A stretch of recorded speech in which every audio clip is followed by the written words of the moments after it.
So hold our heads up high and beat the drum to what we love. Risk the fall, or we have felt it all come crashing down from far above. Stars are rising, countless worlds colliding, only one will take it all. Can we bring to fall the giants? Can we make the final call? We are the ones to ignite the darkened skies, the champions of the world that we defy. A soul right of the few who rise up high, and we all fight at the last line.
Hello, hello.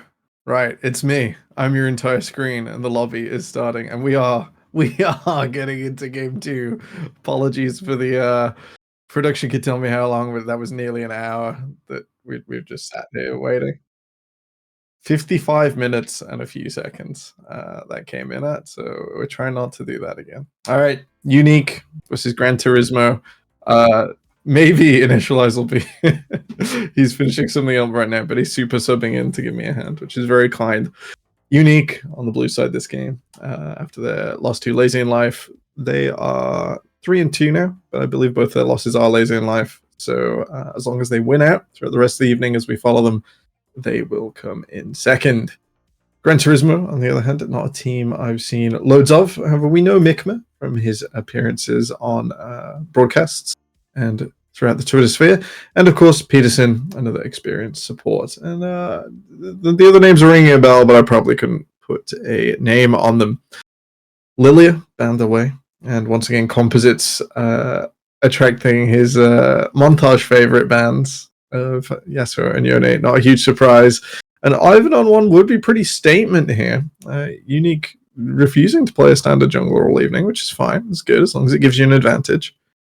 If I were to sort of reply here, the 2v2 around like any lane that relies on Arden is now probably a waste of time.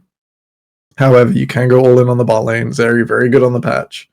She's only getting a light tap down nerf. We're going to see it loads at Worlds. Really good champion. Really interesting item choices that give you a really flexible late game. And of course, the Rakan messing with the front line. Still arguably the best support. Rel's pretty close, but he's probably a little bit better.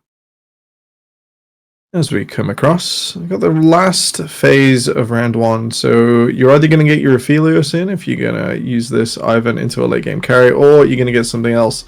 He uses the Arden and Zed, a very, very strong 2v2. Completely busted on the patch. If you have fast fingers, there is no excuse for not being challenger.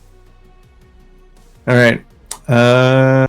You could defend a decent support into Rakan here if you don't want to do Rakan and then lose out to various things. Or the AD carrier that's going to be making best use of that Ardent. Kaiser, you know, pretty good when you drop into the shield on her and she dives in and then she's got 3 health bars instead of 2. Pretty powerful. You're looking to not have red side ban away anything too valuable. The Tristana not picked up. Maybe would have liked to have seen that as it's still quite flexible. If I was GT, I'm not GT, and they've already locked in the Lissandra, freshly buffed as well. Champions doing great things. I think I need to play some more mid lane. Been a lot of Lissandra in the past. Knock knock. Hey, there he is. It's Sam. It's Initialize. Hello. Amazing. I'm not doing this on my own anymore. I'm here Beautiful. to help. I come in, I'm just like, I've just literally got myself free. I'm jumping in. I just need to switch over to headphones and realize I'm still on my standard speakers. So I'm making sure I don't feedback across the stream because that would be bad. It's alright. You sound good. You sound good. Oh, God, so do you, Tom. So do you. Your dulcet tones forever soothe me when I hear you on air.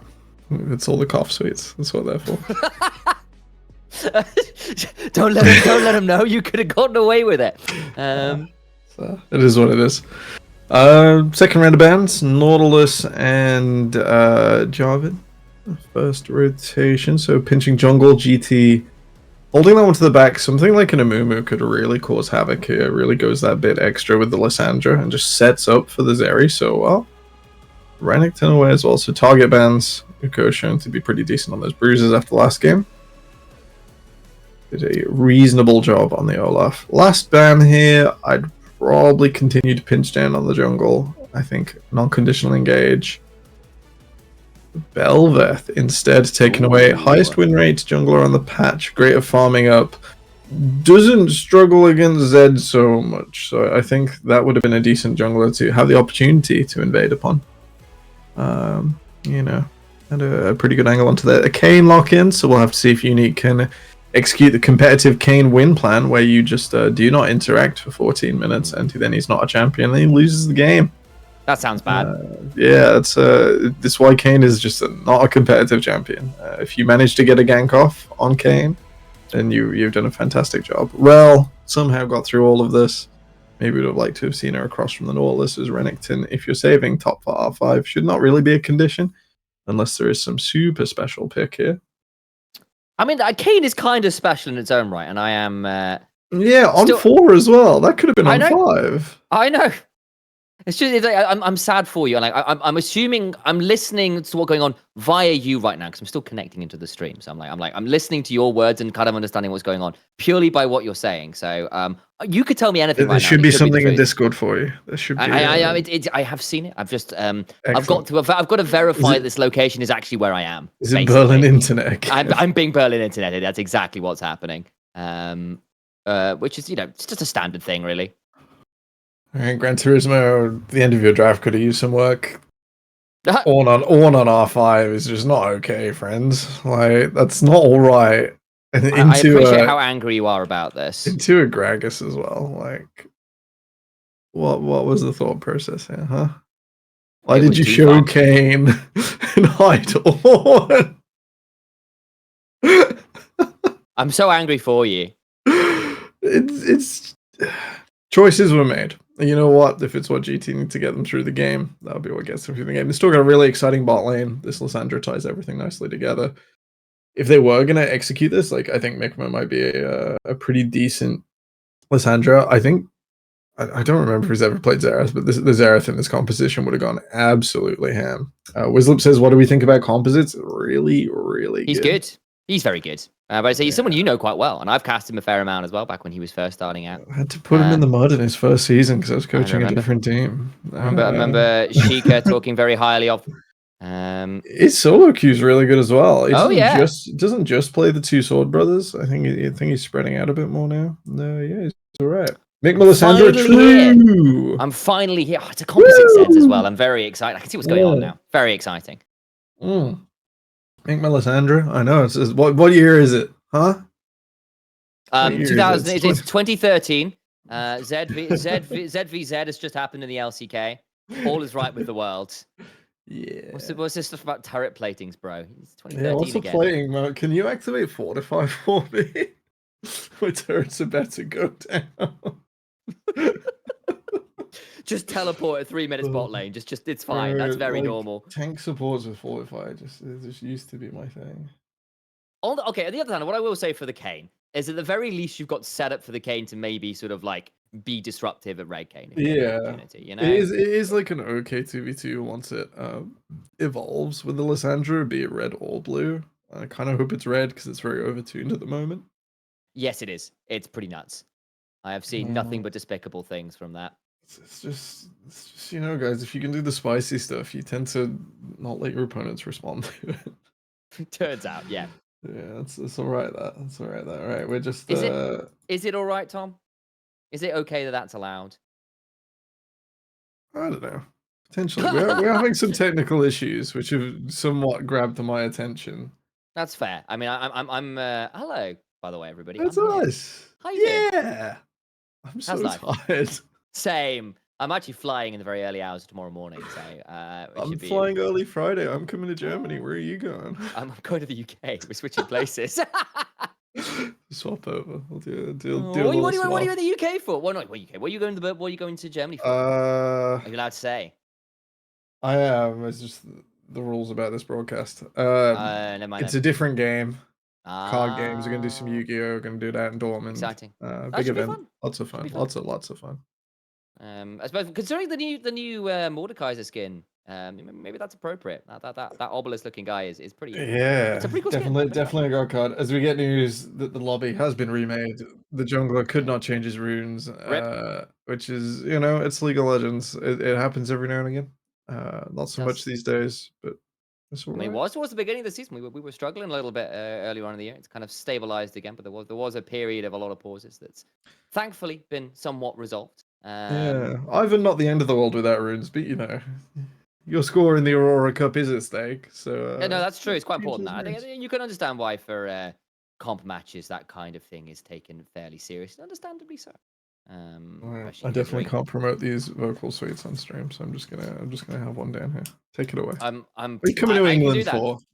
I'm going on holiday. I'm going to the Lake District with a lot of my friends from university. We've hired out a manor as a group of us, and we're bringing all our instruments up. We're gonna play music and go hiking for a week. It's gonna be great. They're all phenomenal musicians, and I'm a very out of practice pianist, so it's gonna be bit of a learning curve because I used to be good. I'm not anymore. Whereas some of these guys are very, very good. So like one of the guys is on the West End. They Oh are gosh. very legitimate musicians, Crikey. which is great. I threw my glasses cloth around early as well. We're just cleaning up, guys. We're just getting through the technical issues. How we doing? Any of you flying to the UK or Germany? Yeah, who flying to the UK? Clearly that's what we're up to. We are just waiting for game 2 to start. This is the Aurora Cup Playins. So if you win out here, you go to the group stage to playoff Big deal. against NLC. I think it's NLC 2 and 1 teams. Or is it NLC 2s and then NLC 1s only in the final stage? I would need to look at the bracket again, as again I'm coming in on slightly short notice here to assist poor old Tom and his dying vocals a little bit, which I'm very happy to do. But it does mean that the bracket is not quite in my head at the top of it, unless you can see it there. I had it. I closed it because I'm the worst.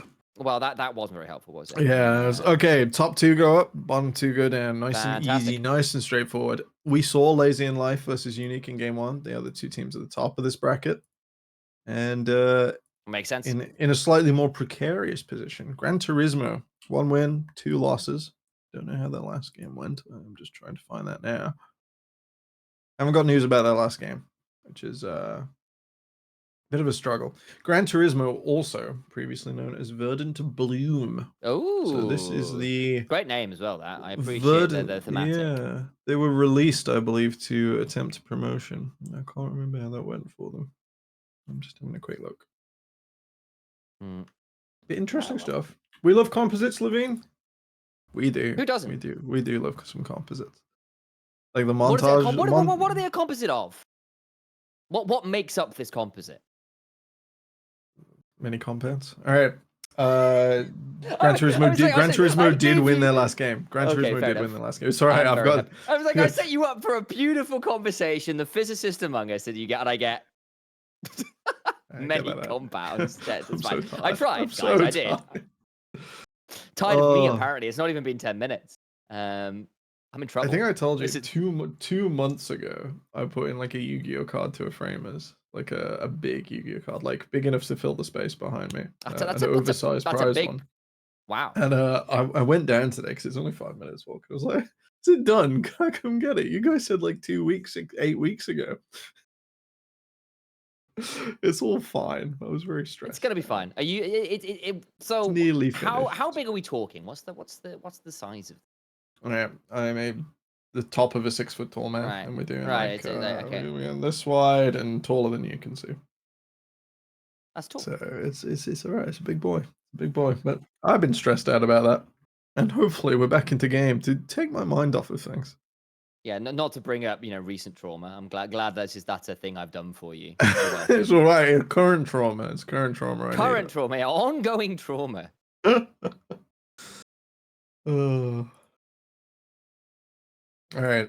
Seems like we have some more tech issues. So we're just gonna keep podcasting. Yeah, that's chat. fine. If you want to tell us about your days, we will just chat about it. I currently can't see chat, so I need to find. Let me get that in a side one. I'm still where my internet's been a bit I got a interesting. sidebar open. Wizlips asks how much delay. As much as there needs to be is the competitive integrity answer to that question. It's enough to give slap back. It's to make the recording sound really nice. Gives a bit more room and space to the audio. Just need a bit of reverb as well. LCR, just to make LCR it to really make the sonic. Yeah, the stereo pretty pop. Doubled it up with some reverb. We're all sorted. You are stuff. I've just found your stream, mate. I can see chat. Hi, chat. I'm just gonna mute this. I mean, in fact, let me stop the player so I don't have to get that going on at the same time. Can I do that? Is that something I can do? How does one do that? Who knows? Turn this on. Is that something I can do? Just have. Who knows? I can see you all now. Hello, chat. You're looking very pretty today. We're loading. Oh, I can't believe it. No, we've been loading 3 times. We're not loading anymore. It's very sad. What is the bug, by the way, out of interest? We are staring at the corner of the map. We've gone into the dark forest. Yeah, no, I'm just looking at a gloriously black fountain. Oh, lordy lord. Hello, darkness, my old friend.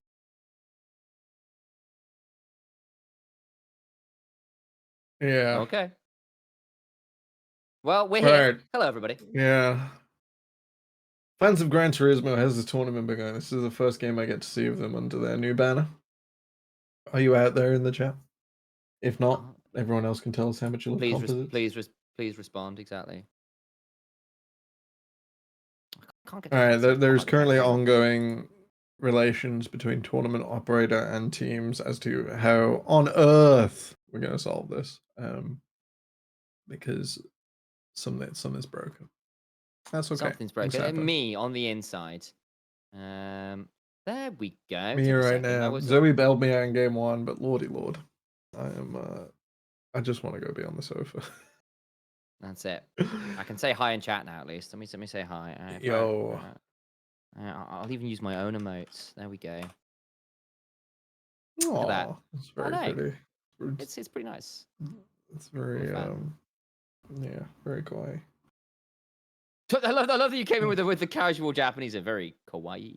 I was like, I knew exactly where you're going for. I can call it cute, but you know that's rooted I know, in of course that I do. Come on. All right.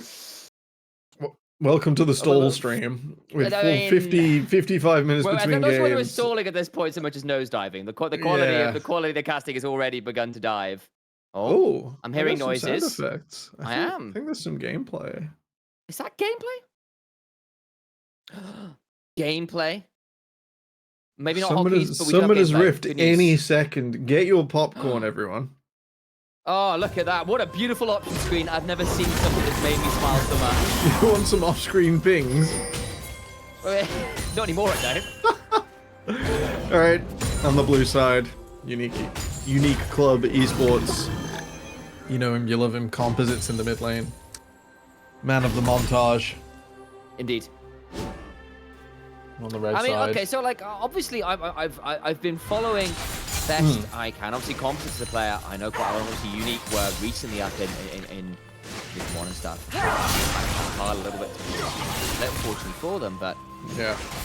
What is kind of your take on these teams in general? Because I'm still kind of like catching up a little bit with your standing. They are completely different rosters, so don't worry about it. That's exactly my take. Like, I don't know what to take of these guys. Like, I know the orgs, right? I just don't know. Yeah. We're gonna figure it out together. Oh, great! I'm happy. We can do that. Also, Mickman. This is a guy who obviously I know because he's been around a bit. Yes, I've been commentating with him. Don't know what he's doing back on stage. He should be on here with me. What's he doing? Leaving us behind. I know. Running away from broadcast. No fun at all. So, please support combat in mid. No idea which rotation got us here, but we're going to figure it out. I've also realised because we've got champion names, I'm going to have to like remember everyone's name on the fly. That's going to get very ugly. You got them left and right at least. You know. It's true. It could be worse. I thought we were going to be like referencing this. I mean, I could be doing that anyway. Okay, this is true. Well, what's on your reference sheet? What do you have? Like some scrabbled notes about 13, 18, and that was you know, last patch where you can be toxic to people. I think we're just gonna say it's just Scrabble notes. You just have various ways to get. You know, yeah, if you guys in chat pick a letter, I'll just keep writing. Yeah, that's it.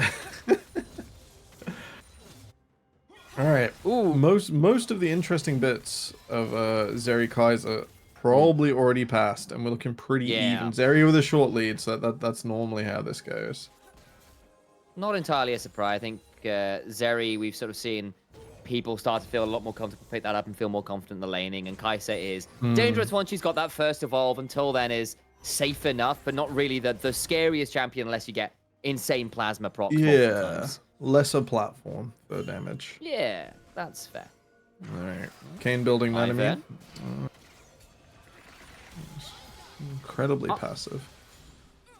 I'm of the opinion, and hear me out here, that the Elder God Ivan is actually the proper skin for Ivan, because there's no way that goofy guy is what he thinks he is. I think there's something seriously wrong with him. You know, I think he's a danger to all around him, and Maybe seeing a few people gather around, there might be a danger to more than just Ivan. Potentially. All right, Composites has the flank here. Will find the Kane. Deathmark comes on down. They're starting to throw some damage. There's a lot of flashes away, and all the gates come on flying through. Lysandra tries to go in, and Mikma dies for first blood. Composite picks him up, and now Zeri needs to run away as fast as they can, as Hoyes is in danger, but is still pretty fast with the Ghost Pop. Should be difficult to get a hold of. Looks to find the bind, but can't get it. Can the Ivan? They'll have to back away. Is Mixie just trying to see whether there's an angle here to catch someone out beyond what they're ready for, but Blade's Reach doesn't land on anything. Rakan just hanging Peterson. around. Peterson is in danger, gets rooted on up, and there's just nowhere to go. Can only battle dance a very short distance. Gets knocked up by the Ferromancy crash down, and Kai'Sa picks up another Holmberg. Very happy with that. 1 kill to your mid laner, and a kill down towards the bot lane as well. Yeah, not bad at all. A little bit of overextension there from Gran Turismo support. And it's nice to see the gold sort of go towards both mid laners. It's decent. I've also noticed Mixie has picked up blue stacks off of Ivan repeatedly. So pretty interested to see which way he goes with that. Oh, yeah.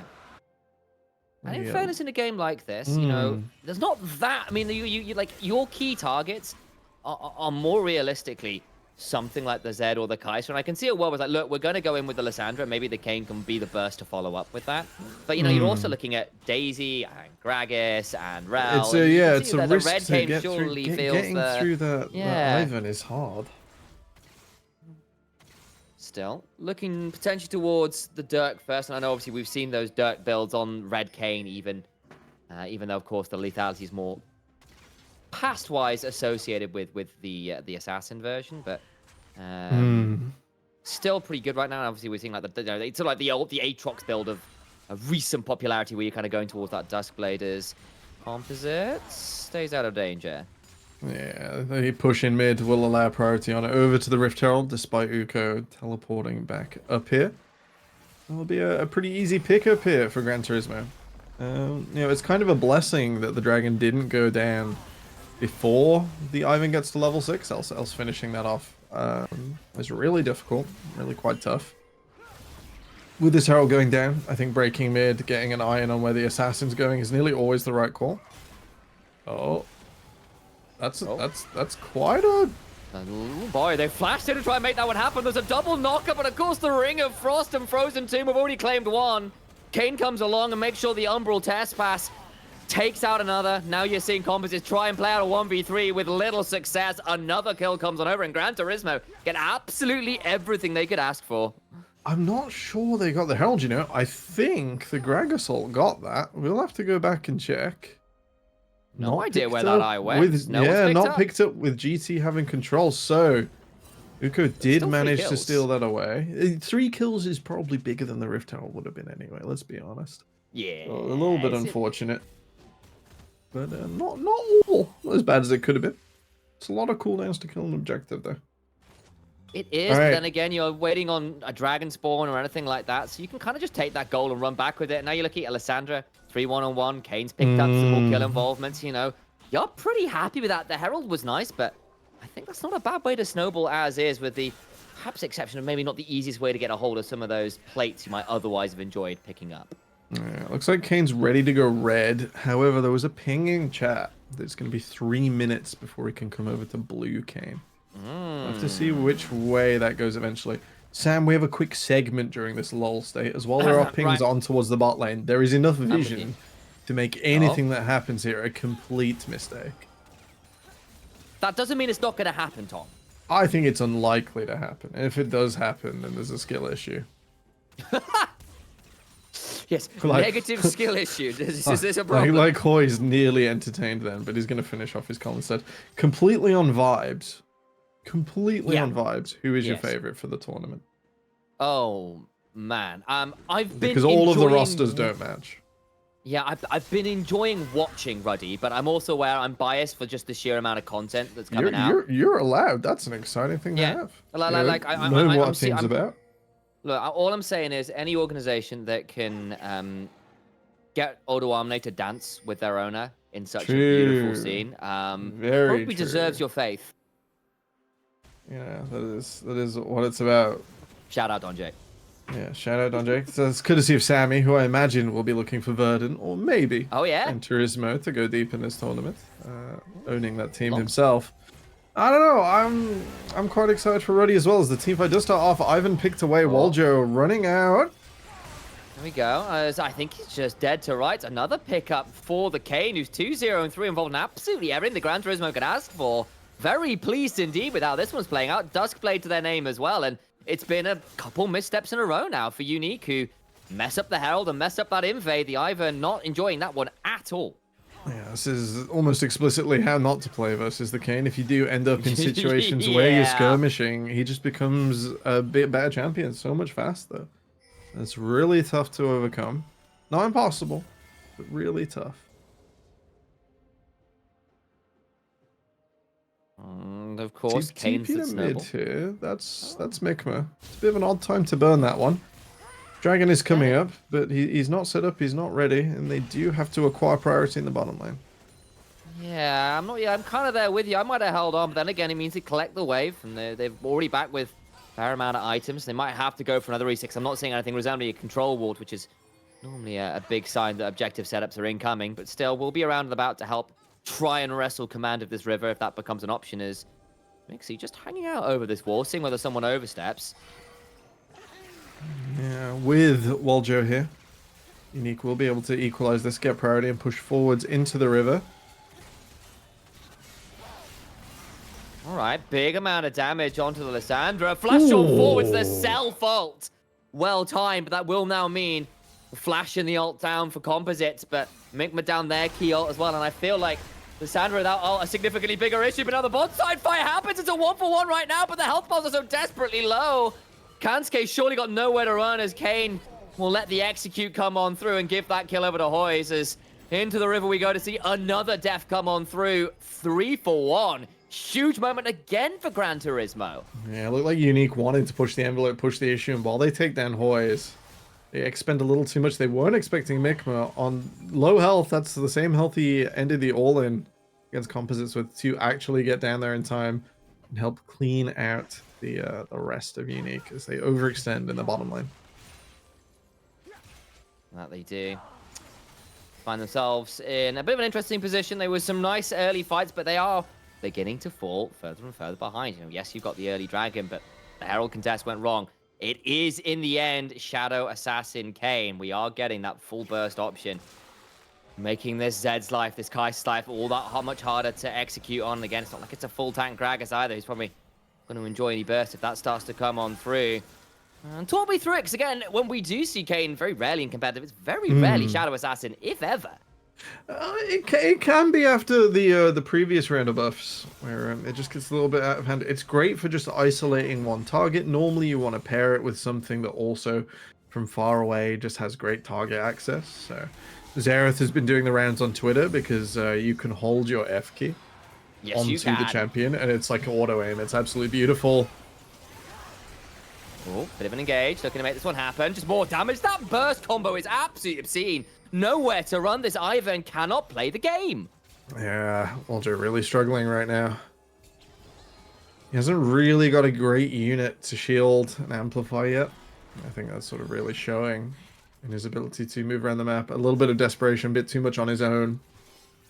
And Unique here, their jungle is being robbed, and they're trying to execute some cheese. It should just be resets into mid, fellas. You're going to be late to your own Herald. Oh, there comes the dive over the wall as Zed is dragged over there with the death mark, and they just get the kill anyway. The burst is good, but now Zed in danger, flashing away from the Grand Entrance, but Kane begins to hump on down. Could look for a Reaping Slash and maybe look for an Umbral Trespass, but won't get anything more there, and Composites finds an angle. Yeah, not bad at all. They do manage to get that takedown, and because GT was still in the jungle, the next objective is really delayed. Would have been good to see them immediately clean their own and move up to try and maximize their position there. Gragas will just walk away with this. Look at him go, that phase rush, man. He's off to Oktoberfest. Yeah, I can feel it already. Munich is calling for him. All the while, looks to get that trade in the mid lane for that tower, and that's the prize for Composites diving so heavily on the bot side. Mikma gets a lot of time in mid lane to just take that whole tower, and that is a big deal, obviously. Making Zed's life a lot harder, making the Kai's for a few starts to move there a little bit harder in terms of her ability to stay safe because, again, you are looking at a lot of very scary pick from GT. They have a lot of ways to jump on you from absolute thousands of miles away. Yeah, Waljo's going to struggle even more with this bot lane returning down. You'll notice Hoyes is on his own. He does have the ability to just get out of there while farming the wave still with a laser over the wall. That's going to allow GT to get onto this Herald first. Waljo's pathing is really stuck because of that invade. He's now way down on farm. Mixie's right off a reset, and they're going to contest the mid wave. There it is, another route in towards the mid lane. Not too much more found. The shield was there, but Kate is very fast indeed. Gust Walker, and obviously the speed you get from starting to shadow walk through some of those walls, and you can become pretty scary indeed. Of course, now at level 11 with the Dark Harvest beginning to stack up as well. Those Blades reaches in particular really slap hard on this blue cane as teleport someone towards the bot lane to keep Hoyes alive, as there was an attempt there. Look from Unique to see whether maybe they could catch up the AD carry on their own. Yeah, cross-map play does force out Nipple's teleport. It's just a small consolation prize though. The next Herald goes over. Oh. Composites? Has to flash away. Ooh, you Gets the got turret it. though. Yeah. So probably a worthy trade in the end. The flash for an outer tower I think is probably worthy, but of course we'll have to play some of these fights a little bit more carefully considering all the lockdown, but it means, again, Hoyes so in danger when they're thinking about walking up towards this tower. Playing weak side on Azeri is becoming a bit of a survival horror game. I really don't like the way that Unique is just managing to hold on here. Like, with the assassin in mid, they are relying on these plays where, like, you're flashing out and you're committing everything just to stay alive and sort of take the little things off the board. Come Baron in 2 minutes. Yeah. Like, I think with a quick GT lane swap, we're gonna have a real struggle here. Mikma, you should be going bottom, buddy. This should be the freest Baron of your life.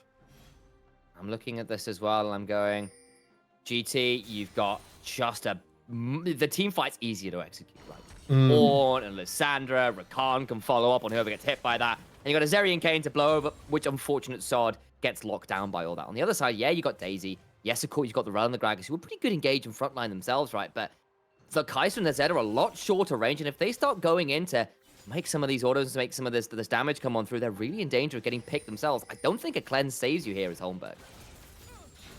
It might not be enough.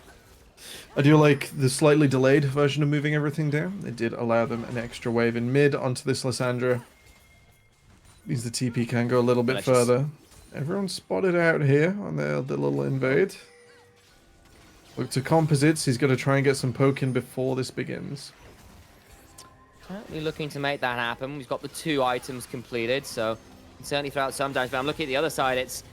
They're sure of poke themselves, especially with this Blades reach beginning to hit out really hard with the Muramana transformation. Look to get on in. Rakan locked up for a vast amount of damage, though. That is just some basic cooldowns used to make that happen. So they're just getting a big shovel onto the mid lane, but overcome the side of GT. They want to punish on this. Mikma goes in for the flash in the Ring of Frost. Big damage onto Kai'Sa, but they stay alive for now. Rel gets the double Shadowing Strike, but a corner in the tower, taking the tower aggro and goes down. Hoyes picks that one down to start. They can continue to look for something a little bit more. Over the wall goes Kayn, beginning to hunt for some more. Looking for more of those Blades reaches. Gets a Reaping Slash at a slow. That means the Umbral Trespass can come on through. Big chunk forces the flash. Oh my god, the Blades reach. Means Kai'Sa's got nowhere to low, and she is reaped by the Shadow Assassin himself. And they're all dead, and look what's there waiting to be taken. The big purple worm. GT coalesce around the Baron. Excellent work from Mixie. Their stylish use of Waljo to bridge into a takedown on Holmberg. The remnants of Unique are going to try and contest this. I don't think they've got a hope. This is just extra gold for Mikma. And Lysandra just stands there and says, you shall not pass. You get anywhere close, I'm locking you into a marriage contract with this Ring of Frost, and you will not enjoy the prenup. Stays away at that one, understandably so. And thinning of the waves from Unique will allow them an extra 30 seconds, hopefully, of survival. It's a Baroned up GT. Composites now fishing in the darkness, trying to get someone approaching this objective a little too confidently. Can't land the Shuriken Zone. Composites, there's been some flashy moments, don't get me wrong. But outside of nice moment in the early skirmish in the river, a nice pick onto Hoyes, has really struggled to find an impact in this game, really struggled to find a way to break it open. You're looking at the other side, I'm looking at Mixie, I'm looking at Mikma, who all very happy with their involvement in the game. I'm looking at this Zeri, who's farmed their way quite nicely into the game. And yes, Holmberg, 3, 2, and 1. It's got the 2 items. The coal cash in isn't absolutely miles behind here, only 500 or so gold. It's the rest of the map that's tricky to look at. Really tough right now. A consolation prize in the top lane. Composites trying to push down. A tower will... I think he should get this. He's... Oh. I think there's just enough wave clear here. He's not going to be Yeah. able to make that one happen. Doesn't want to tangle with the Ornn at all. Normally you can just put your shadow slightly backwards there and continue your approach. Not confident in his ability to step up here. Kane is also still off of vision, so there's a reasonable assumption. And there's a teleport on Mikma and no wards in the jungle, so there was definitely a world where you end up getting flanked. You dying there would be the end of any split push dreams, so it's kind of I think we are approaching the stage where you have to force it. It's maybe you're right. It's like maybe Unique not feeling it right now, and that's okay. Once again, Peterson a little far forwards. We'll get away with it this time though. He's been a couple moments now. We're in a more even game. He might have lost a little bit more than just half the HP bar, but over goes Mixie, taking all the damage and straight into Holmberg's back pocket. Big shield comes on down, flashes on out, and gets straight back into a wall. Looking to get an engage on the other side if can't take him pretty low. Lissandra in a dangerous position. Oh, wait, that's just a kill onto the Kane, who's gone too greenly, too deep, taken out. The comeback begins, perhaps, as they are fighting a 5v3 in the Baron push is swiftly ended. Barrels rolled towards Hoyes, I apologize. Not too much more to be found there, and that's just a couple quick picks. A big shutdown to the back pocket of Composites. And a pick for Holmberg as well, and you're feeling very pleased about that indeed. And GT not committing to the full fight. They just tried there. Sort of get in and deal some damage. Try and burn out some big cooldowns. And instead, they go a little too far. They don't commit the top laner's TP, and the 2 most important members will fall. I believe Mikma had a pretty juicy shutdown as well. Good signs for Unique that with the Ivan they can come together and they can defend targets from these assassins. Signs of life at 23 minutes. Signs of light are good, but unfortunately, you're going to need a little bit more than that to stall out on this particular emergency ward trip, because that's where they were stuck earlier on. We don't quite need a coroner yet, but the ambulance was required. I do like this from Holmberg as well. You know, finishing out some pretty key attack speed items, going full AD. In a game where he's got the Ardent Sensor, and he really needs to be that damage threat for his team. Again, it will be a matter of managing the Kane, because of course, you know, they survived the last time, but it was easier said than done. Locket shield acquired. Shield from the Ivern as well made that 1vx pick a little bit over-ambitious from Mixie, but that's not a guarantee every time, that's for certain. And now it's always to play it carefully when they find their engages. Ivern just looking to see if they can claim the Raptors, and can do. Of course, always difficult to win a smite fight versus the Tree Father himself. Yeah, I mean, that extra ability to just yoink the camp away.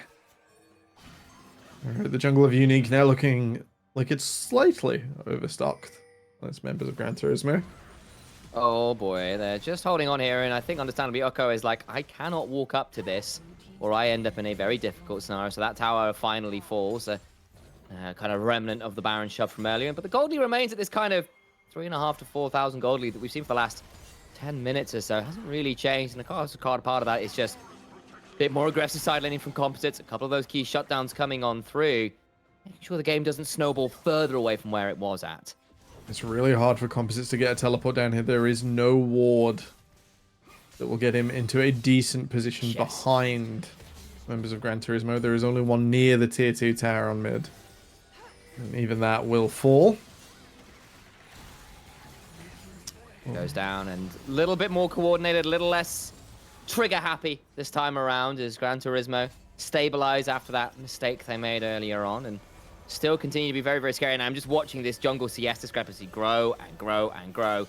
Fortunately for Ivern, they've got the 2 important items they need. Maybe a redemption would be nice, but Full you're build. feeling a bit better about this. Axiom arc, oh god.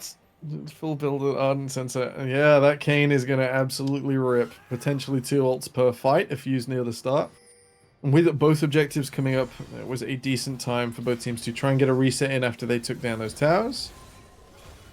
At this stage, we are looking for a bit of creativity. We saw that Kane. Oh, good step back. A couple of the Everfrost came on down, and the moment you begin to talk about the creativity, a bit of a skirmish begins in the mid lane, but neither engage truly lands. And might get a moment to talk about what you want to see, because I think both teams are ready and willing to fight. Yeah, it's difficult. The Kayn has so many angles of attack, being able to just walk through walls. As we saw earlier, you only need to just about get in on the carry, any follow-up damage, enough to pick off after that Shadow Assassin's had his passive burnt through. I like this from Unique. They're splitting out, they're trying to take down the objective. Kayn has a reasonable approach because of the lack of numbers, though. Certainly consider it. We're pulling on over, and Dragon goes down. That will leave us at Soul Point. It is a pretty big deal for the side of Unique. They don't have an easy line in on Baron here. They're walking up, asking Unique to come towards them, but it is no different than holding the mid lane. Maybe not, but you've got no Ornn ultimate, you've got no Lissandra ultimate, you've got no Zeri ultimate. That might be the angle to come on here, but remember, Composites is dead. And we'll still make this the 5v4. Over goes Lissandra, looking for a Ring of Frost. Gragas tries to get on out, but it's immediately having to go Olden. It's a big man, it's toward the end of it. Look at Kai'Sa, begin to free fire, gets a hold of Zeri. They're dead. Hoyes is down. The Unblocked Trespass comes on through, and that'll be a massive amount of damage back. They get the knockdown, they get rid of the Kai'Sa. And now the Axiom Art will begin to find its dividends as well. Desperately trying to shatter something, but it's only the hopes and dreams of Unique, who thought they found an angle, but not for long. As Mixie gets in the mix and makes sure they look like they've been in a blender. Such hope. The moment that Hoyes fell. Oh no. Oh no. It's just not ending. It just gets so many moments to look in and do this. Gonna try and make this pick at the end of it happen. We'll finally get out with a quick Shadow Dash. But Composites alone survives. You can try and re-engage here, but with that full health horn, with Lissandra and Kayn just being so strong at this stage, Composites is gonna have to really do some work if he wants to keep this going. The Tomb. Oh, it's not to be. It was a desperation look. Couldn't find it. Swiftly spotted out by Mikner. No way to make anything like a Miracle Steal happen there. And it might be back to the drawing board for Unique, who have been comprehensively beaten in a lot of areas around these objectives. And the Ivan, something that has been problematic at multiple levels of play in terms of dealing with it. 0, 6, and 6. Really struggling to survive some of the burst that's just rampant across the Gran Turismo roster. Yeah, the difficulty here, there is not really a clean way back in that isn't just GT misprioritizing their use of large amounts of crowd control, large amounts of damage. There is no one weak point. You know, we saw Hoyes go down there on this area, and it was like, oh, maybe they can do it. Maybe they can get through. There's still enough DPS with this Kayn and his teammates to hold everyone still for him. Oof, and that was after finding a really good ambush from Holmberg. It was a really good Magnet Storm. They managed to get a hold of this area, as you're saying, but the problem is, the moment you go in, you can't get away from the Kayn. And maybe if you can wait for the Kayn to go too greedily forwards, maybe you've got an angle then, but they're just not giving that opportunity anymore. They're being a little bit more reserved after the earlier mistakes, and see just hopping in and out of walls, throwing down blades reaches, and not really much to be done to stop that engage. Stop that poke. The base broken wide open.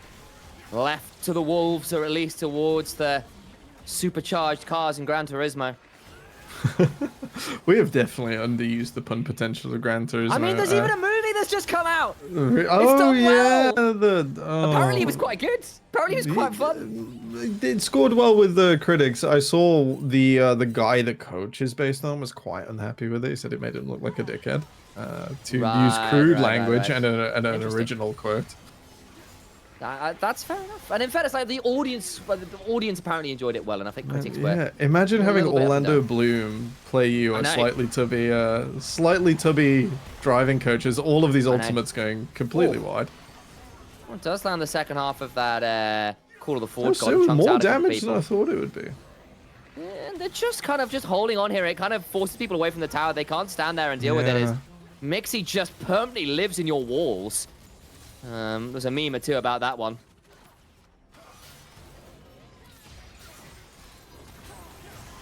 Alright. Oh, the final engage. There we go. Magnet Storm comes on in, but immediately it's a monument to all their sins as they're put on ice, courtesy of Mixmer's ice sculpture. We're out to Sapporo, and I think he's winning the championship this time around. Flash on in from the Ornn, and they'll make sure to bring down the Zebra, and the Shadow Assassin is nothing but ash and dust this game. Certainly not the match of his young apprentice in Kane. Mixie, the better member of the Kinko, it turns out. Now they need to back on over towards his Nexus Turret and secure the kill. They'll get a final one to garnish a well-earned victory, 23-8. Gran Turismo win out in style. I do believe as Gran Turismo taking second place in the group. So Unique now under pressure in their last game. It is against Big deal. I'm gonna go and check this team name again before I get it horrendously wrong. Link's Legacy. I didn't want to call them the other team in this group that is L and L. The other team. Because there's two of them, and I'm really good at getting that wrong. Against Link's Legacy, they have a more likely victory. But then if they do win and Gran Turismo also win, I'm gonna go check. I believe it's a tiebreaker because I believe this went the other way around on day one. Yeah, but what is a tiebreaker? So again, it's a game on Friday. It's a game on Friday because again, I wasn't sure if it was one of those ones which is broken by stats, but of course, generally speaking, League of Legends guy, you'll swiftly find out that if it's something that is going to determine whether you get into playoffs or out of groups, it's qualification. And if it's for like upper bracket levels, generally speaking, that is decided by tiebreaker games. It's just too important. Qualification games are nearly always decided by an actual match, and that's and also like the tiebreaker being killing the team that isn't your opponent the fastest is normally a pretty crude way to do it. Like my issues with that one is we're going towards a break, I hear, swiftly, so we can talk about it a little later. Don't go too far.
Hello, everybody.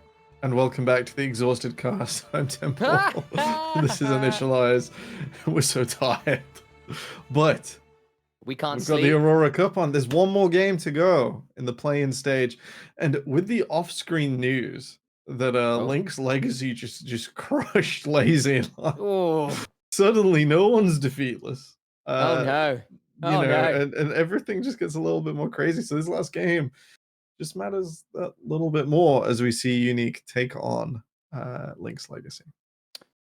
That will be very interesting to follow as well, because of course that does mean this group is now in a very interesting spot. Of course, Unique lost the last game, but if they win this one, they end up in a very interesting position. Of course, Gran Turismo, maybe have Gran Turismo got another game to play today? I'm just checking. Yes, they will be playing Lazy in Life. Yeah, so we thought were the strongest team.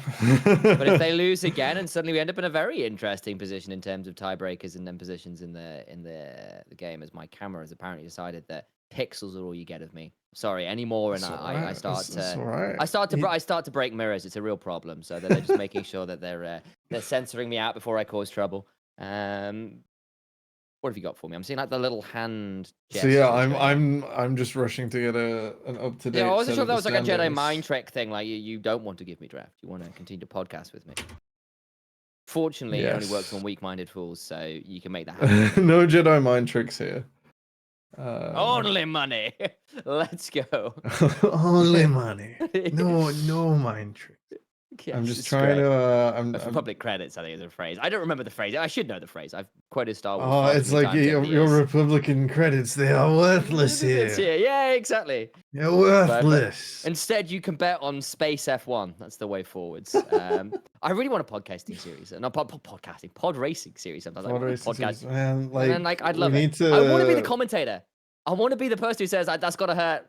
I don't care what university you're from. That's gotta hurt. Yeah. I need that to be me. I would be a pod racing commentator. That is the dream. Some little scheduling. I've got scheduling issues on my screen. Fine. I'm gonna expose my pod racing. This is giving me so much more happiness than it was on my own, because I was just like, Zoe stepped in to save me. Oh, Zoe's great. But now you're both here, and you're both keeping me awake. Yeah.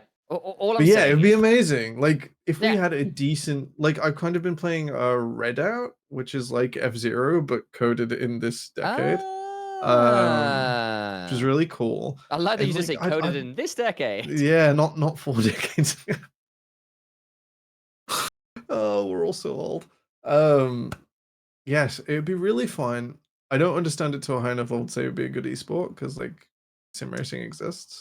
But all I'm saying is if I got to have giant space F1 in the form of pod racing with exploding pod races and general crazy maps and stuff and races, I suppose, I would be right there. I like that. That would be me. I would be there. I would be making all the references. It would be the Bunta Reef Classic every day of the week. Joy would be had by all involved. I'm just saying. Saying. I played a lot of Racer Revenge. In fact, I think Racer Revenge, not just Episode 1 Racer, back in the day, was probably the first video game I ever played. Played it with my dad. Yeah, we got that out. A little bit of cross promotion. If you check out my YouTube, I recently published an esports evening with this gentleman, and it's a pretty good watch, if I say so myself. We had Rocks 2016 Game 4 versus SKT. It was a wonderful, wonderful game to cover. We did a bit of history. We did a weird cast for that one. It was alright. It was different. It was because we were looking at it retrospectively, right? In the sense of why we were casting it, we obviously knew the results, and so we were kind of saying, look, this was important because of X, Y, and Z, and that, quite an entertaining way to cast. I've not really done it that way before. Fun time. I enjoy it. I enjoy doing the fruity casts. If you guys missed out on the UKL Open qualifiers, I think that's still in the VODs. We did I think we got up to 9-person cast at one stage, 8-person cast. That's a big deal. That was it worked surprisingly well. I was very happy with myself. I'm proud of you. Well done. I'm not sure what else to say about that. It's all right. No, it's a Bizarro thing. It's very different. Very different, because we're used to 2s. Occasionally, you get 1s when people are sick. So there's to pull the curtain back a little bit. There's a real art try casting, and you'll notice that someone like Merit, for example. So I'll shout him out because he's obviously someone I've worked with a lot on this. Was my brother. I cast with him pretty much from the start, but literally from the start of the casting career. That's what we did. We started in our bedroom together. And one of the things we kind of got quite good at over the last couple of years is try casting because we just did more of it than most people. I mean, And then there is. you also get to cheat Oh horrendously well, because you're in the yes, yeah. same room. We get to do it in person, but exactly. But even then, like there is a real art to try casting in terms of who goes when, who goes next, how that's being directed, and it's basically, for the record, guys, it's a lot of hand signal. It's just like everyone pointing at various people who's going next when they want points and that kind of thing. And the more people you get in, the more that breaks down. And sometimes that's fine because then you just sort of get big mob cheering, and that's great fun too. But particularly when you're online, it can be very difficult to balance who's getting when and make sure you're not treading on people's toes. And that's a real art to that in terms of Just making sure there's some stuff. design and it's smooth. Exactly that. Is, you know, that's And what also you you're work following for up. so much with like one partner, and then you turn someone else in there. I'm not gonna make the easy joke. We're gonna cut to a quick break. We'll be back soon. The game is not ready. Stay tuned, viewers, as we look to The bad finish references off were the they? play-in stage of the Aurora Cup.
Hello? We're in draft.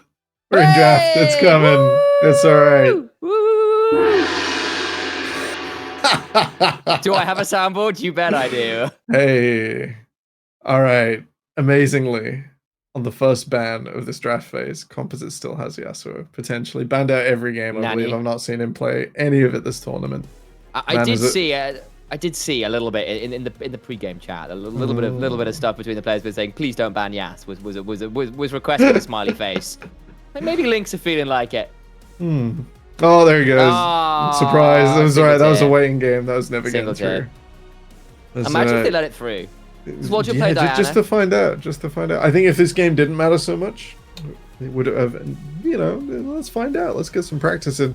However, both of these teams fighting for, I believe, Unique's tournament life. I think Lynx might be too far behind at a It's a potential max difficult of 2 life. wins.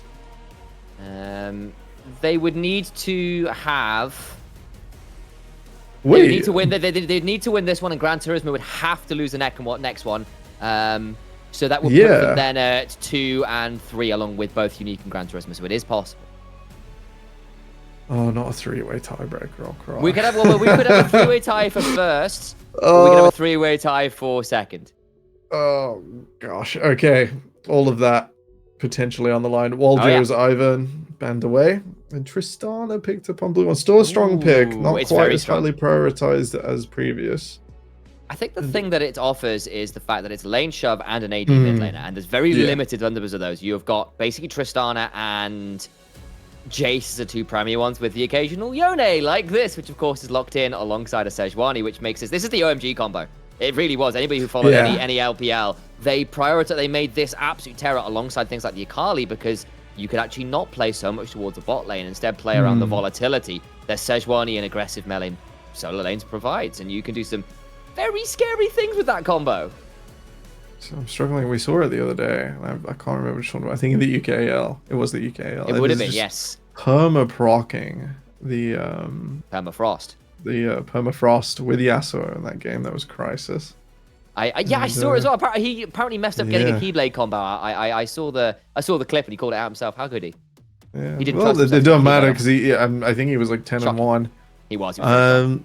I'm really excited to see the Camille. Ooh, and Camille Nocturne. Composite should be getting Yone for the first time. I also believe this tournament banned in every game so far today. It's been LeBlanc, Yone, Yasuo every single game, but swapping Ban the out man who plays the scary mid laners. yeah, really scary. And you're going second phase as well, potentially, if it's not the Tristana. It could be dangerous here for Lynx. It nearly certainly is the Tristana, but Yone approaches it so well, it's really risky. I'm looking at this as well and realizing you've got the R3 pick in the Rakan, which almost forces a Xayah ban here. You get a Xayah Rakan, with Rakan having really good secondary follow-up onto a Yone and a Sejuani to make his life so much easier, because Rakan being primary engage is sometimes a little bit predictable. It's always much better when he can find another angle to come in on, another person to follow up on with his not grand entrance, it's battle dance. That's the E to get on into places. And now you've got that set up already. You're in a weird position in terms of Xayah being a really valuable R4 pick. And to say, I'm a little bit worried here, just on paper for Lynx, in terms of what their bans have to be in the second phase. They're trying to make Ukko's life harder. It seems to be the current plan.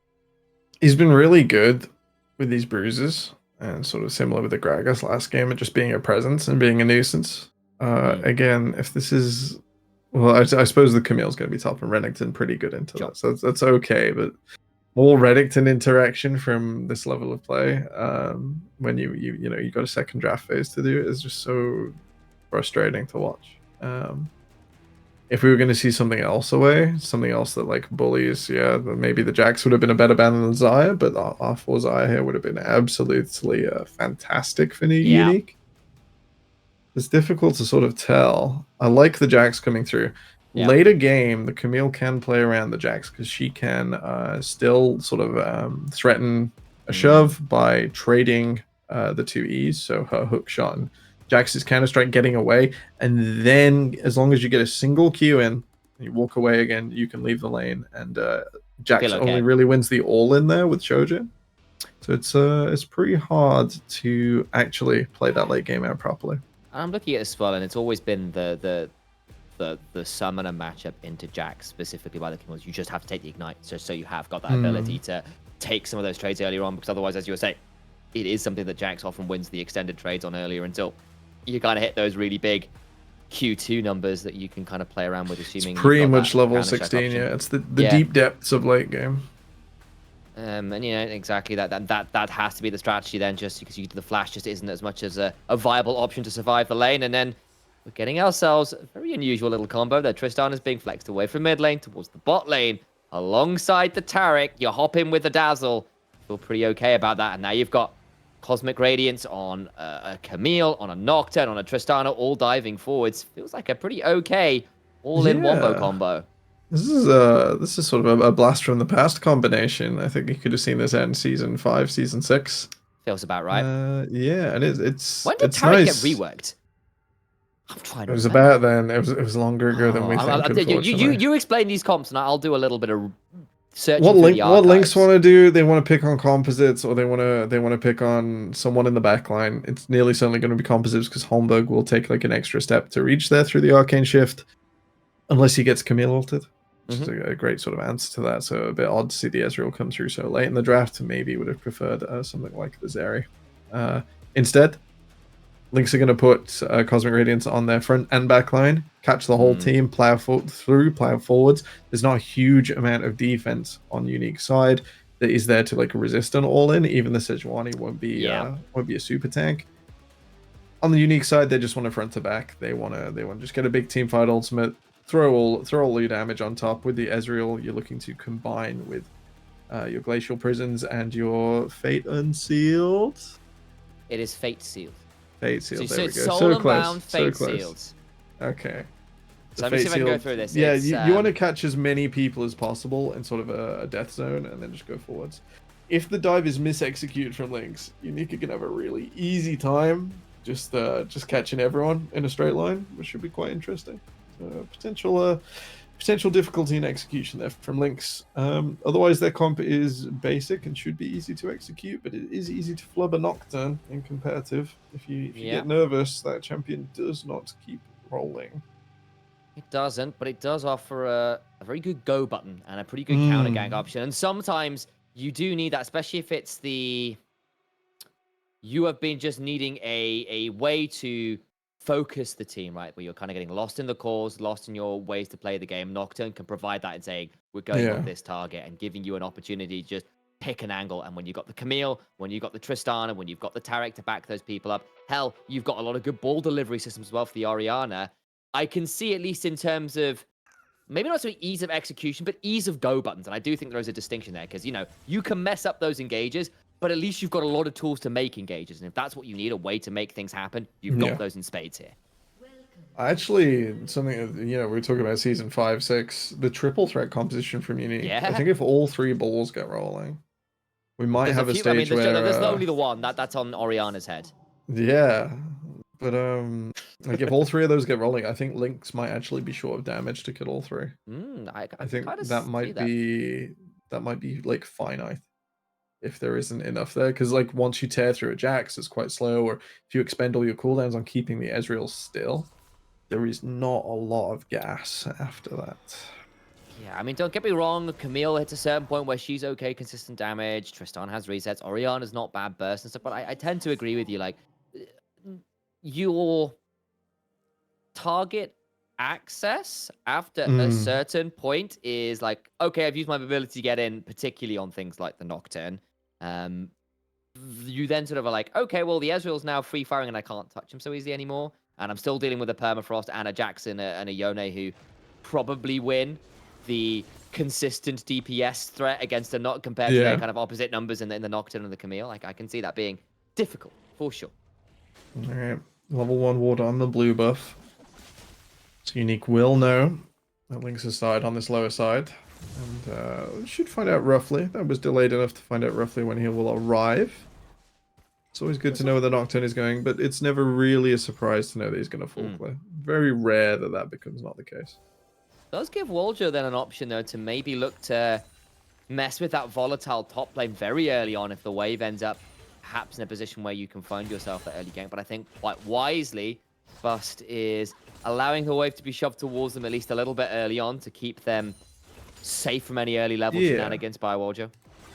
It's pretty common in this matchup. It's not the end of the world. A little bit of nerves from Lynx's bot lane. They flubbed the 2v2 there. When that ward was getting scanned down, there is no reason not to stand behind your own caster minions and start unloading on the Rakan. There is, you know, there is the sort of there is that sort of dynamic where Israel can Q the wave and auto EU, which is how he does his best damage in the early game. Keeps that passive nice and high.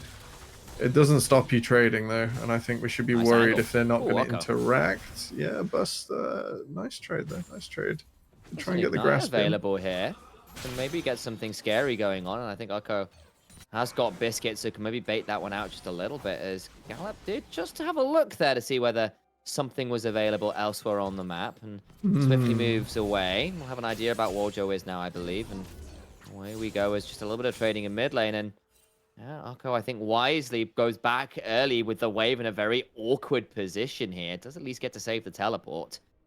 Yeah. Slightly concerning he's missing his health if he's going to keep doing that aggressive trading. It looks like Bust slightly more familiar with the matchup in the first few levels, which is quite nice. Quite nice. Good way to hold the wave. You didn't get a lot of value out of it and allowed a free hook shot and Q trade. Can we maybe see the minion wave in top? It's not going anywhere anytime soon. Slowly pushing now. Coming back. So Bust has to make the decision whether he wants to trade or not here. Also, look what else is there, though, is Nocturne coming up here. We'll have the level 4, and there's maybe a world where you can look to be pretty aggressive on the dive, but it gives Gallup the ability to get over towards this Scuttle Crab nice and early with the shove acquired on top side. Yeah. Alright, importantly, does not reach the tower, so will not be trimmed, but Waljo is behind Lynx's bot lane. Oh, it's beautiful, but it's a nice dance. All the turnaround damage is good. Ignites are being traded everywhere, but first blood immediately over towards Holmberg on this Ezreal. Easy wrap-around gank from the Sejuani. Yeah, Sadiki didn't even manage to get his summoner spells off. Or, indeed, Luke did not manage to flash away. A little bit difficult there. And, yeah, Sejuani doing what she does best with Gallup on the other side of the map. And, to be honest, Nocturne pretty ineffective at this stage of the game. Anything but trying to kill jungle camps nice and fast. It's nice to see the Sejuani push forwards in this early game. Is indeed finding that nice early angle. And it's not against the lanes perhaps you're expecting the Sejuani to have priority early with the double melee solo lane, as it was in fact the bot lane, and getting a kill onto the Ezreal nice and early feels pretty good, especially when Tristana will be a focal point of the composition as things go on, will be required to be a big part of that consistent DPS should it get to those points in the game, as Gallup does like to get in towards that top side and steal away some Krugs and not even get towards the Raptor spawn as well. And they'll even know where Waljo is. Alright, the Counter-Strike is down early, so there's no way to combo it, and Bust will just... Got to walk away. Yeah. Just pull off some Mission Impossible and get out of there. Composites just ding 6. I really think Waljo probably could have just not gone top lane. You sort of have to accept against the Camille that, you know, unless everything is timed to perfection, she's just not there anymore. There's no flash cooldown to play around. She's just not in the neighborhood. Teleport pop, but gets a very nice back there early on. Gets the Sheen, gets a control ward, longsword on top of it, feeling very pleased, especially compared to Oko, who had the very lackluster early but now Waljo about to run into a level 5 Nocturne, who's going to swiftly force a retreat from this, as there was a little spectator bug there. Don't worry about that. Always I know, you're just telling you. Wasn't as bad as you would think with composites. Just looking to be very aggressive here. I think we'll probably be looking for a bit of a back shortly, I imagine, as down towards the bot lane we go. Not too much more to be found there, though. Yeah, it's a bit disappointing to see Gallup with such a CS lead. Waljo was significantly ahead, and we'll bridge that gap slightly by smiting away Gallup's chickens, the Razorbeaks, gone from the Rift.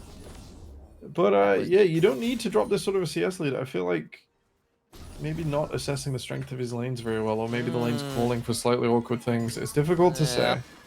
I mean, we kind of saw it, right? Ukko requested the shove out topside, and that meant that Gallup just slipped into the Krug, slipped down to pick up the respawn of the Raptors, gets to go full clear again, and Waljo's not had the easiest time, tries to get a return invade on the Wolves and is stymied there, so it's a few camps there that just go missing. I feel like Toxie's completely laughing as well. 10 CS down on Oriana versus Yone is a very good time for Oriana. Normally this goes significantly worse. Yeah. Difficult manages matchup well. at the best of times. I say that as someone who plays Oriana when they have to play mid lane. I just don't enjoy this matchup. As wait, topside, just a solo kill. Alright, but still showing off. If we look over, it does look like the Ignite was the difference maker. And Oko Blue Flash as well. Bust Waljo, probably you can't takes go this if there. Waljo comes in. Yeah. I'd stay on the Oh, way. bot side. Good damage coming on through. Holberg flashes the attempted flash dazzle from Luke. Gets away with it, but now actually has room to maybe continue trading. We'll have to back on that one. Although, Kansuke's just dead, so by the close way. to level 6. The Rakan is just dead, by the way. That just Yep. happened at the bot lane, so it's not gone. quite over anyway. Already gone. That's okay. It's getting late. It's pretty difficult to keep an eye on anything. Pings down from both teams onto the dragon. Gallop in there. A bit of greedy pathing with your bot lane off the map. This is a bit much. Oh, that's a pretty greedy trade there. And Caleb now in the back of this does have the flash. Does have to use it. Tried to hold on for as long as they could. And that will now maybe give Unique the opportunity to go take the dragon for themselves. But they decide against it, especially with Waljo not in the area. No smite to secure and to get the free flash, but not a lot more as Waljo is just hatching a ward in mid lane. Oh, there. We know Toxie, you're why'd there. you even let him know? I know. Let him suffer. Just let him suffer. Just let him waste his time. Alright, composites are Shockwave. quite low there. Towards the top lane we go. Remember, Bust has going to know that one's happening though. Needs to be a little bit afraid, and I'll leave that one alone as is. And Toxie happy enough to trade out the ultimate there for wave control. With Shockwave down, this should have been the dragon. Unique. I can't see it any other way. They could have carried that on and just called Waljo down. I don't think there's anything Lynx could do about it. We'll see if they make more of an opportunity down there. But Gallop doing his best cosplay of me when I get off-rolled and just running at the objective as fast as possible, even smiting for the double smite. So it'll take longer than 15 seconds to do this, so you might as well maximize your speed. And that'll be Lynx picking up Dragon 1, 9 minutes, so quite late. In return, we'll have to see what Unique do with the Rift Herald they've cross-mapped. Oh, tempted steal there from the True Shot Barrage. Isn't quite going to be on time, but Waljo does get a hold of that Herald. Can look to try and drop it top. Remember, Bust. No Ignite. No Teleport. If this goes wrong, could get very ugly, but the wave in a difficult position. Oko goes on in. Grandmaster's Might is down, and Bust has used the hook shot. Leaves him in a dangerous position, but the tower shot eats up real fast. And Bust just gets one. When you bet against the house, it always goes wrong. You just go Bust. I think this could be a cheeky hook shot into the W. Oh, just short. Tactical sweep's not quite there, and the casino won't pick up another one, but one member goes a little bit too greedily and bets a little too far, as all the while Composites picks up a solo kill. Gallop, but mate, your topside jungle is just up. Like, this is rich. You know, it's good. Like, if you do that in solo queue, it'll work 9 times out of 10. To go invade your enemy jungler when they're on the wrong side of the map, and they're dead especially. But without the backup from your bot lane, it's a little too much. Good train there from Toxie, at least, who is managing these attempted aggressive trades from Composites pretty well, but doesn't matter how well you're trading the lane if the solo lane is just picking up kills from catching your jungler out elsewhere. And it keeps the game relatively even with a kill apiece on opposite sides of the map. I think we do have to wait a little longer to see Composites unleashed as well. I think with the way people have been moving it out. Oko, there's an Ignite down as well, and there comes the paranoia. Gallop picks that one up, but it's set up by Bust once more. Feels like his name's a bit of a lie, because it's everyone else who's going Bust in front of him. He's a rich man in the top lane. Yeah, he's making bank in a difficult matchup as well. Really impressive. And yeah, great management of the Jack so far. Normally a thing that gets banned away, just to make the Camille a bit simpler. You're looking at this one as well, and yes, it's a very heavy skill matchup, but Bust has won it out. The attempted dive there goes very, very wrong. The Herald doesn't get dropped. Oko dies this time around, and this top side, particularly the top jungle, have been feasting kind of at the expense of their opposite number. At least Waljo gets to catch up here a little bit in terms of the camp, but I'm looking at Gallop and saying, every single one of his camps is pretty much up. Maybe Waljo can invade here and look for something, but maybe instead he looks to try and get a Herald charge down towards this bot lane. Yeah, he did overextend a lot in trying to place it last time. We'll see. Yes. Oh, Kazuke. Tries to make this one go up, but the Cosmic Radiance surely comes off in time, and they stay alive! Luke's there, looking to make something happen, trusted the Force. Obi-Wan had it right the first time. And Luke lives up to the Skywalker mantle as in comes Bust, lands down a Hextech ultimatum, and Rakan just about survives, but look who picked up the kill. Of course it was Bust. A beautiful Cosmic Radiance. You're right, Luke holds his ground, holds his temper. Beautiful timing from Bust to show up. Gallop might be struggling to defend his top side though. He's going to be in a difficult position, but reminder, overcomes Toxie. Composites will get time in the bot lane, but now they've left this Jax in a difficult position. The smite comes on down. We'll get the shockwave back, but he just gets the kill. Flashes on Force to look to get out. It is, in the end, a 1-for-1. You get the flash off Ukko and you save some plates at least, but look in the mid lane. It's a lot of time for Composites. There's a Herald in inventory for Waldrick to hop over the wall and finally summon that, surely. Alright, third time's the treat. Come on, Waldrick. Bust's coming, be afraid. Oh dear. Wait, right. bot side, Holberg Holberg takes a lot of damage. The explosive charge comes through and allows a reset on the rocket jump, but it's just a kill for the side of Sadaqu. Mid lane, no. Bust in danger, but the ignite comes on and Composites is dead. It just goes wrong every time you look at Camille. An absolute fiesta as Lynx's top laner. He's holding on behalf of his team. Toxie here, this is a bit over-aggressive. I think Waldrick could have probably gone back for that in any case. Well, the tower falls. Yeah, that's mid-tower. You know, there was a play in every other lane. And then just a little bit of revenge in mid. I'm not even going to call it a play. I think Composites just ran away and didn't quite measure it right. I'd say it's best Tristana's goal, but it's been also quite accelerated off that. Yeah. I mean, you've got 30 CS, full turret. Oh. And now man, we are trying today. He's in danger. There's so far you can go and flash forwards. And the mortal will ensures that Sadaku's soul is more unbound than Yone's is. That's so tragic. I think if he'd carried on, maybe he wasn't sure if he got clipped by the blue ward there. Was not clipped and unfortunately walked in. Oh, that's brutal. You know, just as we said, the Tristana got going. I feel so bad about this. Here we go. Composites now in danger, will immediately bind. His soul goes in with the fate sealed. Good chunk back, and now overcomes Waljo. Does land in with the big ultimate. The Glacial Prism ensures they do not pass go, and Composite gets another. Him to continue to hunt for a little bit more. Gallop in danger. Cannot run fast enough. Your horsepower's only one. And on the other side, there's just way more value out of a big fold bore pickup for Waljo, and they get two in the bot side. It seems like Unique and Lynx not sure who's being trapped in the bot lane with who, as the revenge to the revenge play does not work out. It's a Shakespearean tragedy. It's episode 5.1 atrocities and acts. It's episode 3 where Lynx just don't manage to get it. Composites are just going to keep going here with the Kraken Slayer completed. He is such a powerhouse. Which member's shouting, you underestimate my power? Oh, it's absolutely Composites right now. And who's dying from sadness? Who's dying from sadness? Sadaku. Absolute Sadaku. You know, he's finally got in this game and is immediately cut down. You're going down a road I cannot follow. Please, I want to kite the enemy. I don't want to walk down there. All the while, though, Bust is clearly doing his best Emperor Sidious cosplay. Being a real menace behind the scenes. It was as well. Toxie tried to... you know, we're swipping around again, but Toxie tried to take the high ground. Tried to take the play with Composites. If he just dropped the ball on top of the shadow and flashed away at the ultimate, I think Composites goes down like a sack of potatoes there. Look, that involves taking the Eagles to Mordor. We all know that's dramatic. Yeah, no, you can't fly. It's not. To mix my media, but here we are. Yeah. Somewhere out there, someone's yelling at me for conflating the two, but here we are. Do it. We mix and match. Yeah. All the while, though, we're back over towards the Heralds, and a little bit sloppy from Lynx, who looked like they were pulling ahead in the early game, but that's a few picks now for Composites.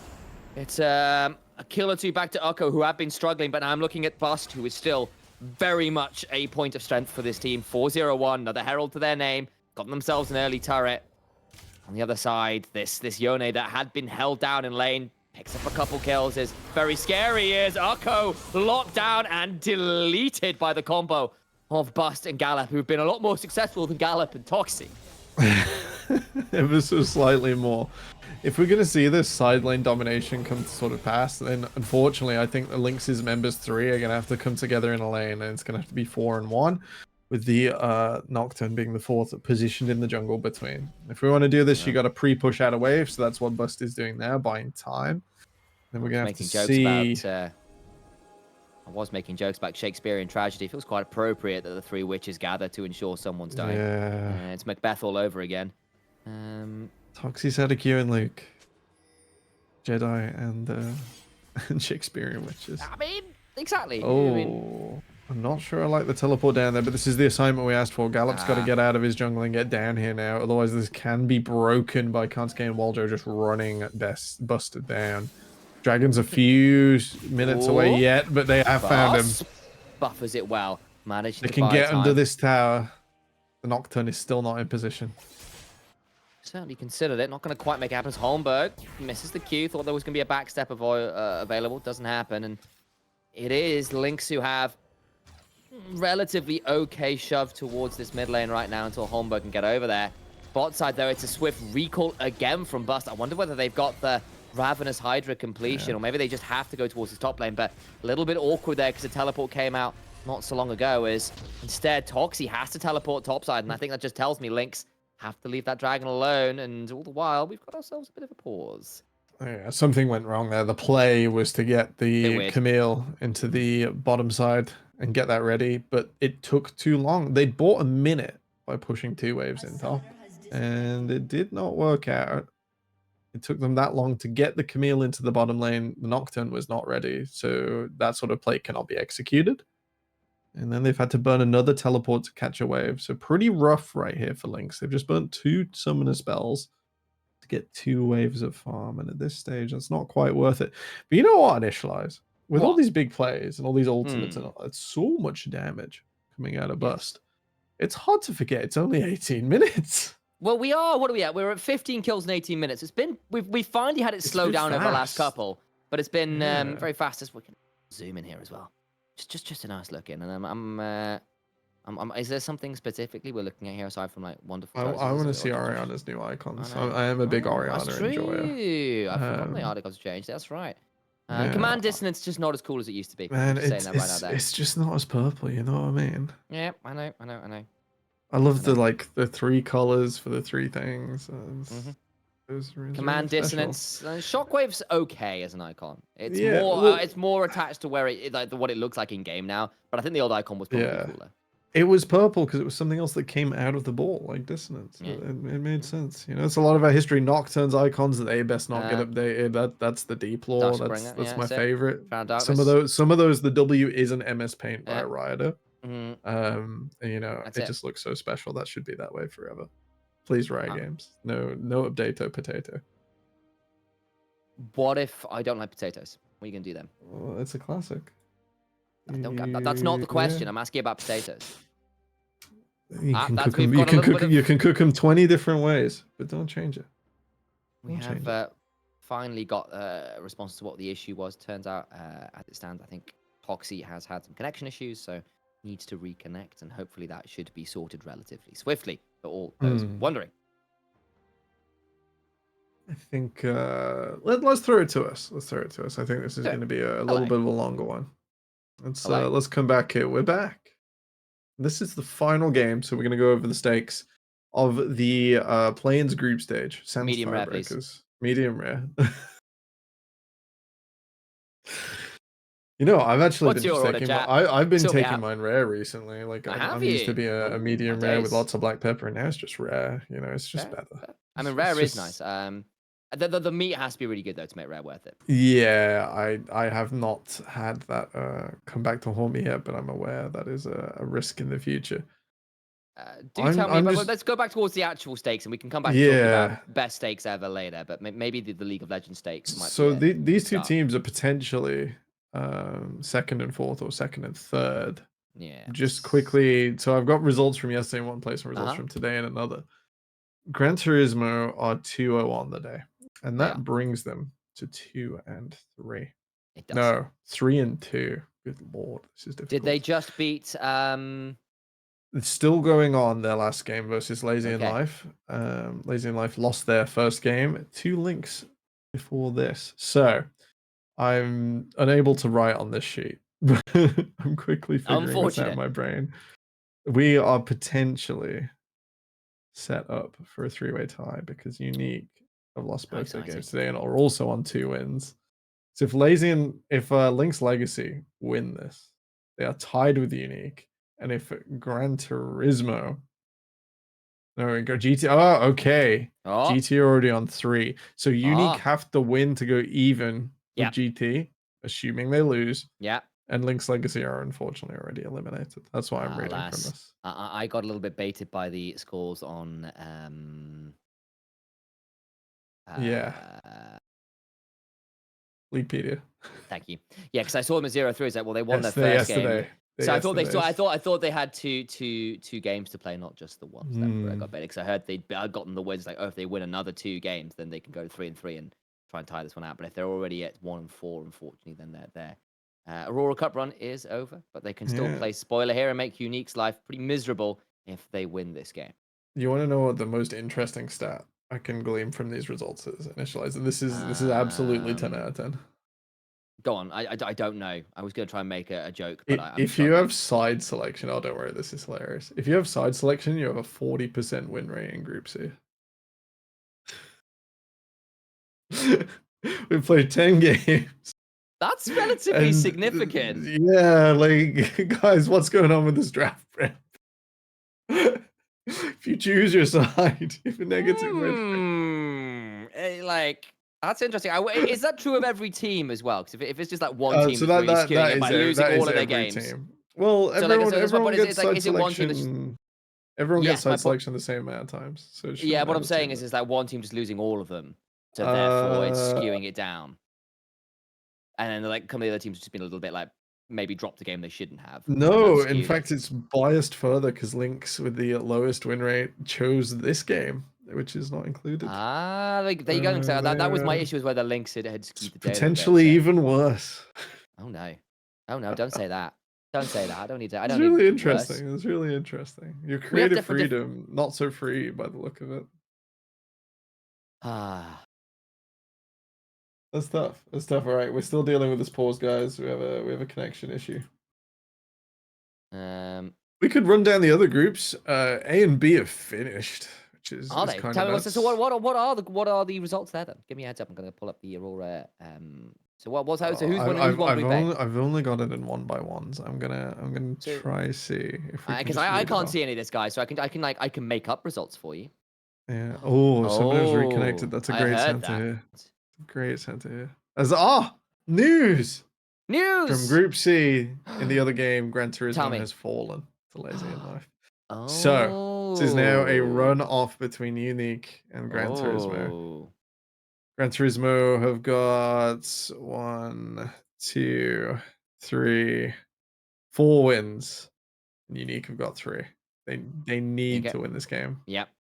Exactly. Right, you win let's this hit game, it. it makes things a lot easier. That is a huge deal. Oh, it's do or die. If they don't get to Exactly. that many wins, they are toast. So yeah, so there is a tiebreaker on hand here if they win, basically, as my understanding, correct? Yep, that'll be on Friday. I don't know who with, because I will be in Germany. We'll figure it out. We'll figure it out. But yes, exactly that. There will be coverage of some form, surely. We'll see how that all plays out. But over we go towards River again as Lynx. Toxie had just teleported topside and Meaty has to come back towards the mid lane. Bit of an awkward moment there, but we're left with Ukko free to shove towards that tower on the top side. Should finally be able to secure it after some failed attempts earlier on in the game. Composites as well. Getting a hold of this bot lane turret. This means it's likely going to be a 1-for-2 trade in terms of those structures. And a bit of an awkward macro move there from Lynx. Yeah, I think they're still going to be struggling significantly from investing those teleports. And while it is 2-for-1, the mid is worth more, and they will keep going. This Tristana Oh, wow, they can keep shoving, So potentially much even onto a damage. tier 3. The teleports, oh, the recalls are coming on through, but it's going to be too Oh, late. that There is great go. timing. Holmberg's in a lot of danger. Bust gets pulled back in with a wonderful, wonderful shockwave to ensure Holmberg dies. Look at the other side. They are getting some trade onto the Sejuani, but it's just like a damage value down. Luke in danger, and all the while, though, Ukko and, of course, Composites tried, but they're already dying. The solo laners are dead, and Link's just come up with absolutely everything. Bust finds a phenomenal engage. It's just magic from this Camille. I thought they'd overinvested into Kansuke, and then they managed they to turn it have around. not. Holmberg and Composites went too far in the fight.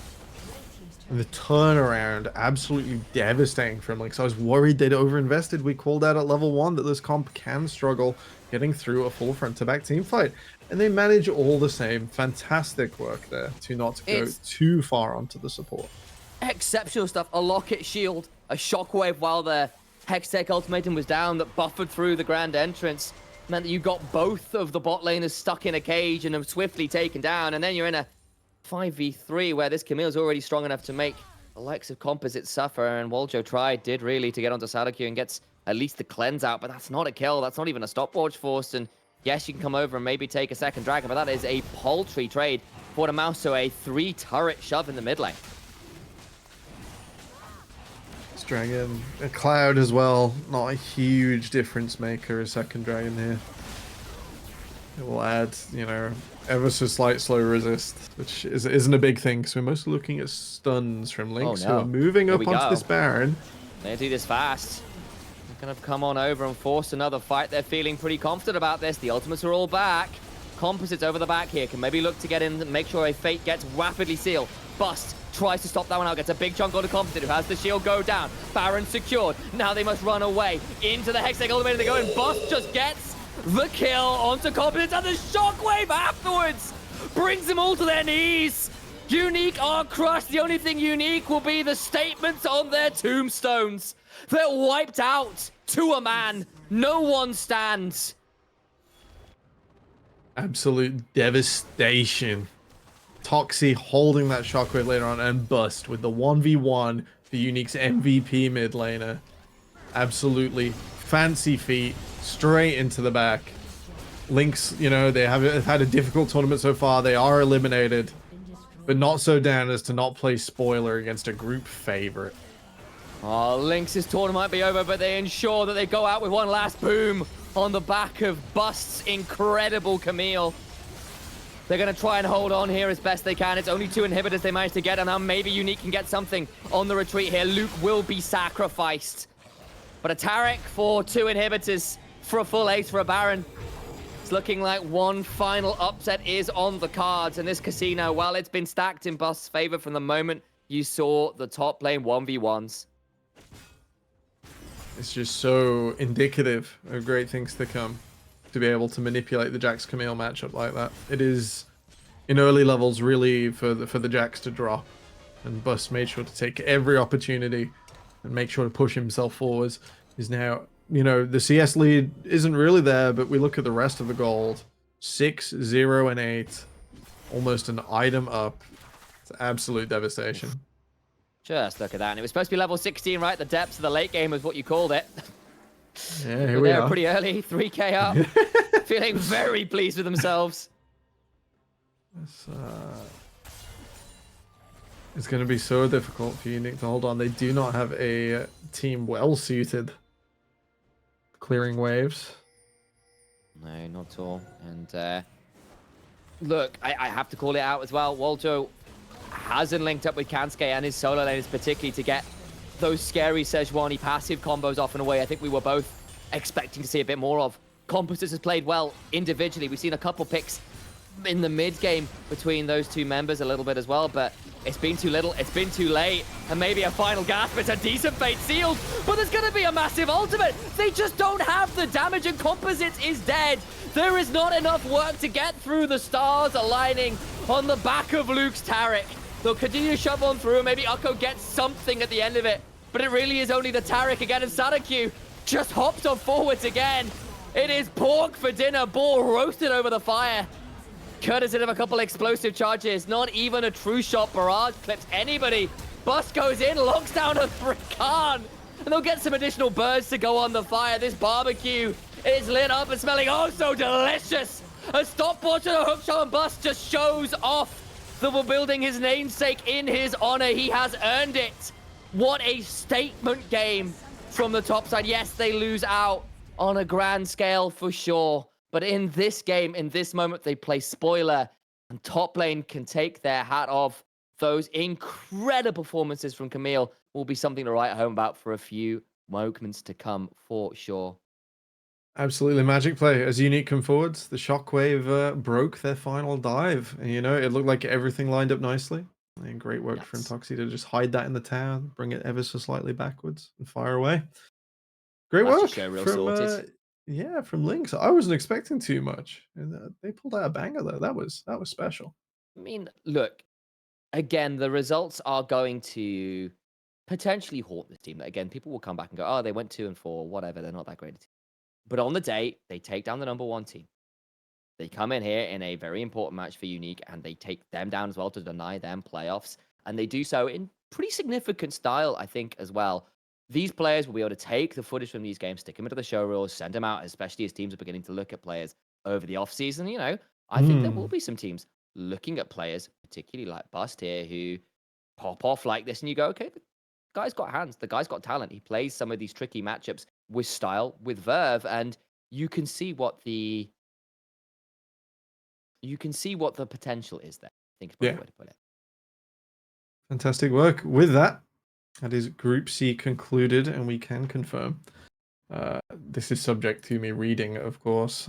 Disclaimer. This is, as you may have noticed, not the NLC. This is Temporal and French show, the NLC, and is, of I'm course, friends. Hi. subject to change. So in first place, we have Lazy in Life. Congratulations. In second place, Gran Turismo X Verdant Bloom, finding their way forwards into the next stage of the tournament. In third place, Commiserations Unique. They could not quite get it over the line. And with a banger to go out on, just to send a message, in last place, Link's Legacy. Exactly that. And, as we're saying, for a lot of these players, this will be some of their first touches of competitive exposure, shall we say. Not that you haven't played competitive before, but this is where potentially there's a few more eyes on you, a few more teams looking, a few more important people looking. And, yes, maybe, as we're hearing Bust, big time Camille player. You can see it there. Knew the matchup inside and out. That was some matchup specific knowledge, we'll put it that way. Sure, exactly that. But then you still have to turn up with that kind of knowledge and perform when it matters. And that's a great sign there to maybe get something in the show reel, get something for the VODs to send out towards potential coaches and teams and perspectives for tryouts. And then that's exactly what you're writing home about for Lux, for Lynx. But on the other side, for Unique, it's a rough one. It's not what they're looking for. This was a team that not so long ago was up in Division 1 of NLC, looking to show what they had, was on a bit of an upwards trend, having to sort of stabilize after a rough mid-split, and then unfortunately they can't put it together in a tournament like that. All right. Thank you so much for watching. That is the conclusion of Group C of the Aurora Cup play. And stay tuned to NLC LOL socials. You can find Initialize now with his correct Twitter tag. It is as written. And stay tuned for the next stage of the tournament. Will be announced soon. Oh yeah, Initialize Cast on Twitter. You can find me at Temporal LOL if you want to find more of us. No doubt we'll both be in and around the ecosystem. You want to. Stay tuned, and more Aurora Cup action on its way next week. Good night.